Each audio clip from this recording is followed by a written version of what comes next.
कलकत्ता और पश्चिम बंगाल में कोई सुरक्षा नहीं है। দক্ষিণ কলকাতার কসবায় সাউথ ক্যালকাটা ল কলেজ ক্যাম্পাসে এক ছাত্রীকে গণধর্ষণের ঘটনায় চাঞ্চল্য ছড়িয়েছে।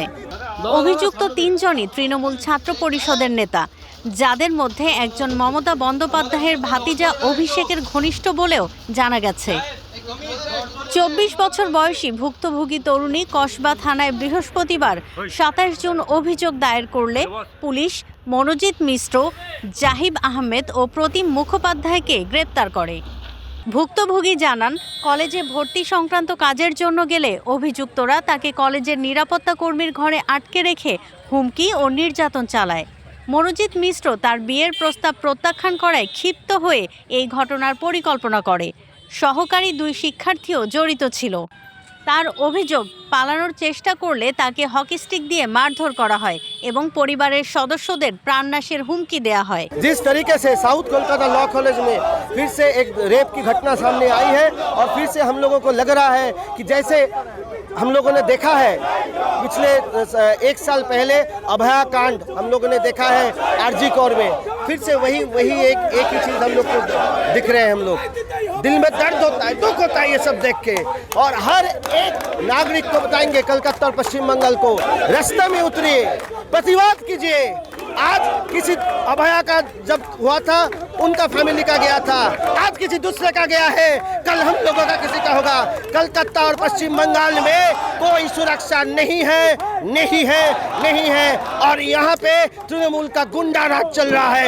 इस गुंडा राज को हम लोग को खत्म करना है। গ্রেপ্তারের পর 3 জনকে আদালতে হাজির করা হলে আগামী মঙ্গলবার পর্যন্ত পুলিশ রিমান্ডে পাঠানো হয়।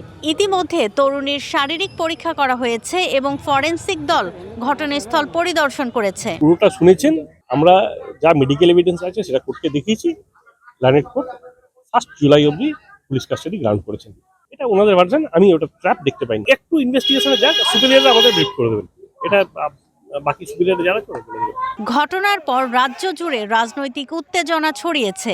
এর আগে 2024 সালে আরজি কর মেডিকেল কলেজেও গণধর্ষণের ঘটনা ভারত জুড়ে ক্ষোভের জন্ম দিয়েছিল। কলেজে ছাত্র রাজনীতিকে কেন্দ্রকে মানে ইয়ে করে ইস্যু খাড়া করে একটা অ্যালিগেশন দিয়েছে, এটা সাহেব বিচার করে মঙ্গলবার পর্যন্ত পিসি দিয়ে না সিজ ফিস কিছু করা হয়নি। সিজগুলো সব এখন নিয়ে যাবে, নিয়ে গিয়ে তদন্ত করবে, তদন্ত করে ফার্দার যেগুলো ডেভেলপ হওয়ার হবে। মেডিকেল তো হবে ম্যাডাম, রেপ কেসে মেডিকেল হয়েছে, মেডিকেল হওয়ার পরে তারপরে অ্যারেস্ট করেছে, অ্যারেস্ট করে এখন পিসি নিয়ে যাচ্ছে। এখন এই মুহূর্তে একদম সবে প্রাইমা ফেসি একদিনে তদন্ত, এখন ডেভেলপমেন্ট কি হয় না হয় সেটা মঙ্গলবারে দেখা যাবে। আইনজীবীরা রাজনৈতিক চক্রান্তের অভিযোগ তুললেও তদন্তে নেমেছে পুলিশ।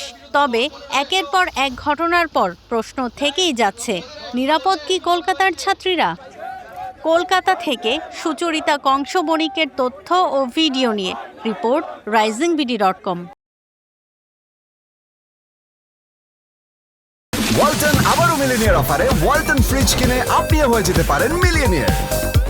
মিলিনিয়ার ছড়াছড়ি দেশ জুড়ে, এটা শুধু ওয়ালটেনই পারে।